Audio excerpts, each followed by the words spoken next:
Cerita ini merupakan pengalaman aneh solo riding melewati alas Roban. Kejadian ini terjadi di tahun 2005. Waktu itu hari Kamis sore. Saya riding menggunakan Honda Supra Fit dari Semarang jam 4 sore mau pulang ke Batang. Sesampainya di Gringsing, yang merupakan sebuah desa yang mau memasuki alas Roban. Waktu itu jam sudah menunjukkan pukul 6 sore. Di alas Roban dulunya menyimpan sejuta misteri tentang cerita begal dan hantu-hantu yang menyeramkan. Dan dulu hanya ada satu jalan melewati alas Roban yang dinamakan Plelen. Sebuah jalan aspal dua arah yang hanya cukup dilalui oleh dua mobil dengan kondisi jalan yang berkelok-kelok.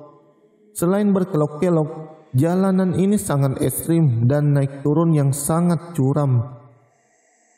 Waktu saya kecil, saya pernah diajak ibu naik bis dari Tegal ke Semarang.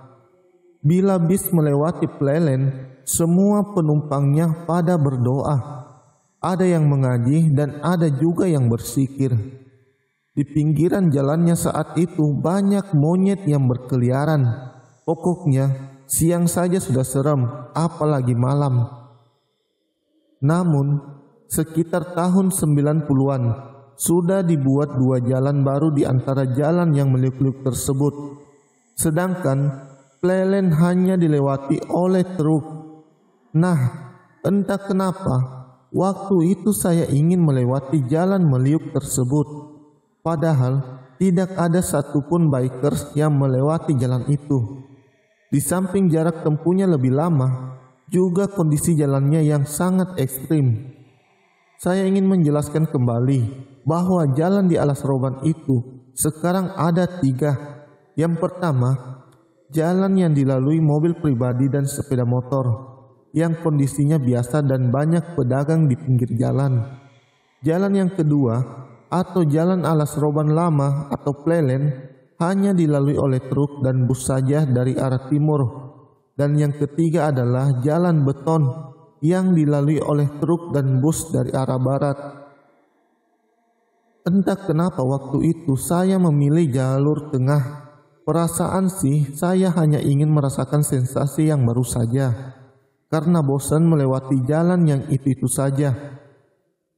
Memasuki jalan tengah alas Roban, udara terasa sangat segar. Jalanan masih biasa saja. Malah terlihat beberapa truk yang parkir di pinggir jalan. Sekitar 1 kilometer sebelum memasuki tikungan, terlihat pohon yang sangat besar di antara pohon-pohon jati. Sepertinya itu pohon beringin.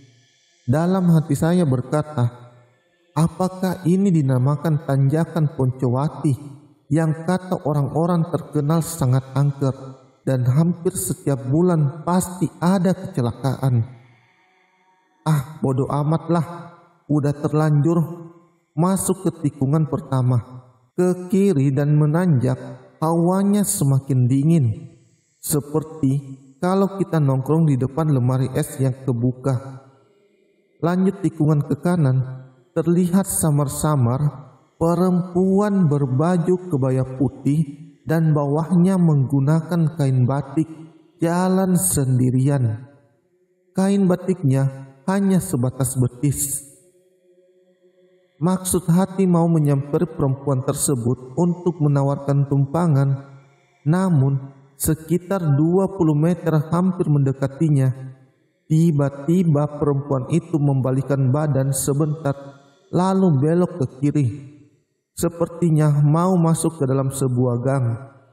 Saya pun penasaran dan mendekati tempat di mana perempuan itu berbelok. Saya berhenti dan motor saya parkir di pinggir jalan. Saat saya turun dari motor dan mencari-cari sekedar ingin tahu di mana perempuan tadi dan di mana gangnya. Setelah diraba-raba pakai tangan, ternyata itu batu yang sangat besar. Seketika tengkuk saya merinding dan terasa ada seseorang yang meniup pelan di belakang telinga saya. Refleks saya pun memukul pakai tangan kiri. Saya menengok ke kanan dan ke kiri, namun tidak ada siapa-siapa. Sekujur tubuh saya semakin merinding. Segera saya bergegas naik ke atas jok motor, menyalakan mesin dan segera pergi dari batu besar itu. Namun baru saja 10 meter, di spion kiri terlihat sosok perempuan yang lain. Bajunya putih, rambutnya hitam dan panjang menutupi seluruh wajahnya. Saya tak sadar dan tidak konsentrasi pada jalan di depan. Padahal di depan ada tikungan tajam.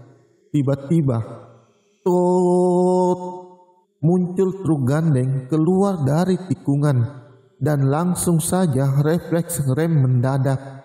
Hampir saja saya ketabrak truk itu. Jantung saya berdetak keras dan badan saya terasa sangat lemas. Saya menengok ke belakang lagi.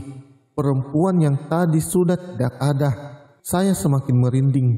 Saya pun mencoba menyalakan mesin, namun tiba-tiba mesin motor tidak mau hidup. Di starter tidak bisa. Saat itu, saya belum menyadari kalau batu besar dan pohon beringin besar itu katanya sarangnya lelembut atau dedemit penunggu alas roban. Hari pun semakin gelap, mungkin sekitar jam 6:30 petang. Saya menuntun motor menyeberang jalan, bermaksud mencari tempat yang bisa terlihat di antara tikungan, agar bila ada kendaraan yang lewat, saya bisa meminta bantuan. Saya standar motor dan cek mesin motor sambil terus tengok-tengok, khawatir kalau punggung saya ada yang menyolek. Perasaan campur aduk, cemas, takut, dan ngeri.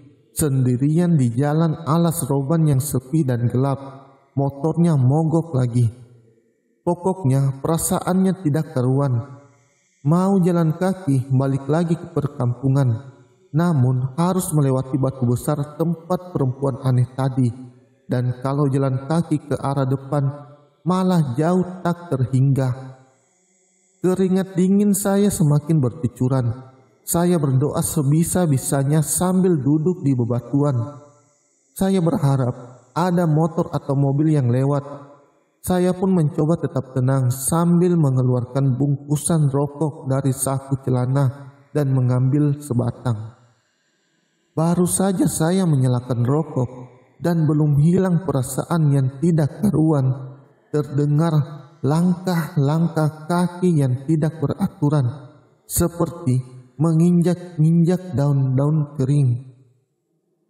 Saya sembunyi di balik motor dan badan semakin merinding.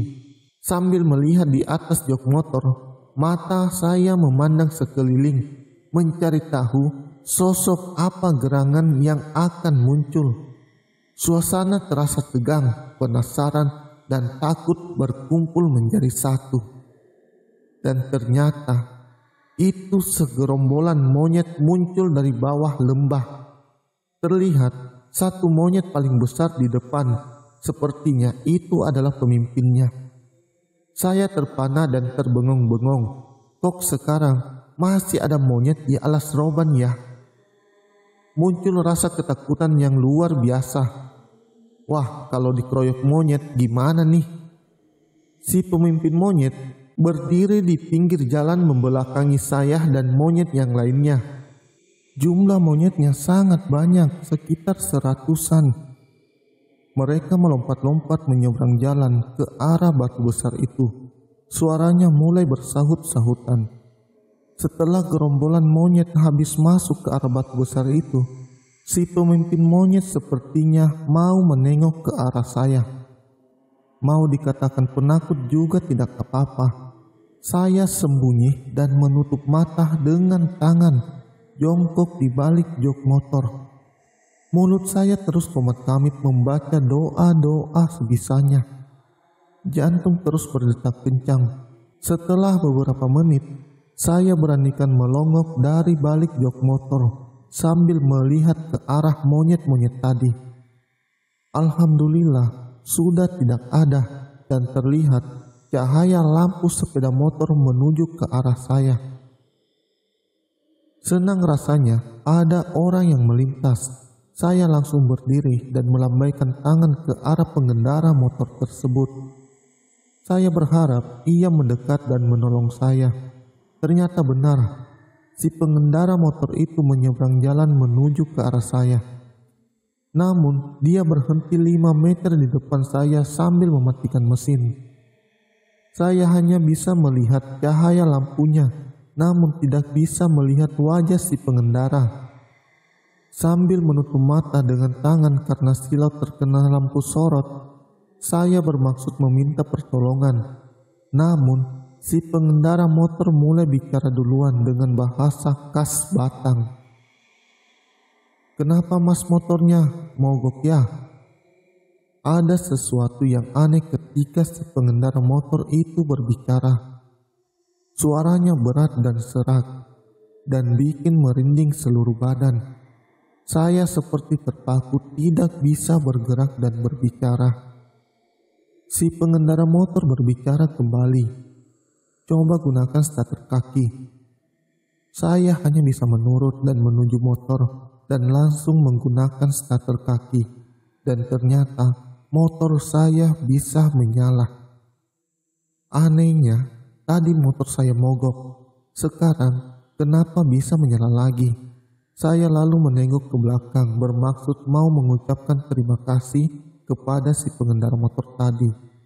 Namun, si pengendara motor itu sudah berbalik arah.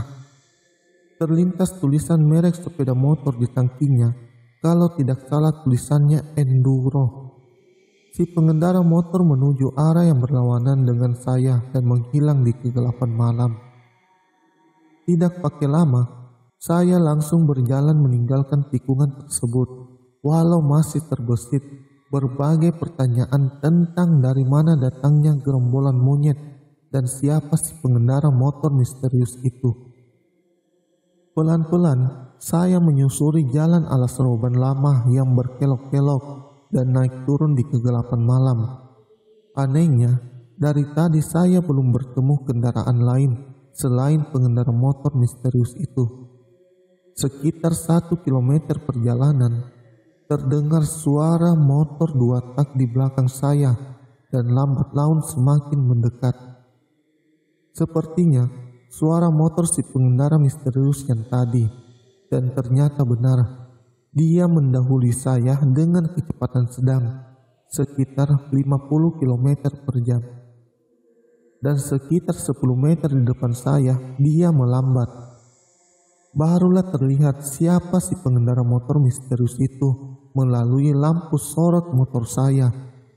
Si pengendara itu memakai sepatu bot zaman dulu, celana dan baju zaman Belanda berwarna krem, dan menggunakan ikat pinggang hitam. Namun saya tersentak kaget, benar-benar kaget.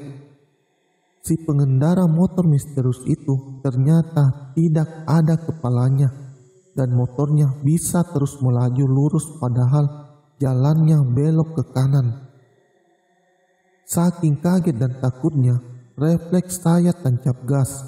Sambil tengok-tengok ke belakang, khawatir si pengendara misterius itu mengejar saya. Dan tiba-tiba saya terjatuh. Saya dan motor terperosok ke semak-semak. Rasa ketakutan menghinggapi seluruh tubuh saya. Badan lemas, gemetaran, keringat mulai bercucuran, jantung berdetak kencang, dan nafas mengap-ngap. Saya berusaha bangun, samar-samar terdengar azan Isya, dan terlihat sorot lampu truk-truk yang melintas. Saya geser-geser motor menuju jalan aspal, lalu lintas mulai ramai. Saya coba lagi starter motor. Alhamdulillah motor masih menyala. Saya segera meninggalkan semak-semak itu dan berkendara mengikuti truk yang melintas. Sampai juga saya di jalan Pantura Utama. Saya berhenti sejenak di sebuah warung kelontong dan minum teh botol sambil menata nafas yang masih mengap-ngap. Terdengar suara seseorang dan dia menghampiri saya. Mas, Anda yang tadi berdiri di pinggir jalan dekat batu besar itu ya? Anda tadi saya panggil-panggil, tapi tidak menengok-nengok. Saya mau ingatkan, Batu itu angker bin gawat. Setiap bulan pasti ada saja kecelakaan di situ. Ternyata orang itu adalah supir mobil box yang melintas di Jalan Alas Roban Lama dekat Batu Besar. Dan kebetulan dia juga lagi istirahat di warung dekat tempat saya lagi duduk minum teh botol. Dalam hati saya berkata, jadi saya semakin bingung. Perasaan tadi jalanan sangat sepi. Tidak ada mobil ataupun truk yang melintas saat saya duduk di Batu Besar. Setelah kondisi badan dirasa sudah fit, saya lalu melanjutkan perjalanan ke Batang. Alhamdulillah, saya masih diberi keselamatan hingga sekarang.